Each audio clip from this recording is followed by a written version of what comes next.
Because we've already had that conversation with Coach Shabazz, right?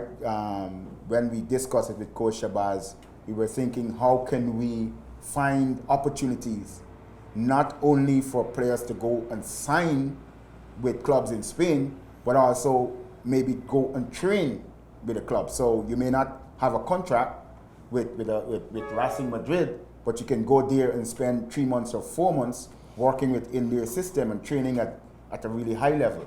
And the doors are always open, and that's what we want. These senior players need to know that they have access to training, they have access to being signed. And one of the things that I as an owner of the clubs that we own, Tercera and Preferente, a lot of people may think, oh, I want to go to Real Madrid, I want to go to Liga 1. It's impossible.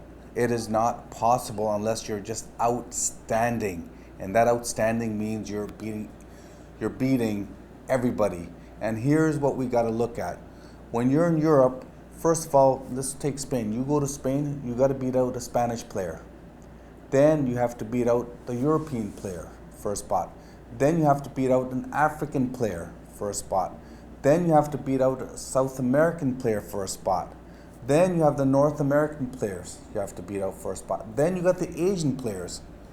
So when it comes to the Caribbean nations, you're at the bottom. And that's what you got to go against. The best way to succeed with that is we opened our doors for the players to come and spend time, as Bryan said.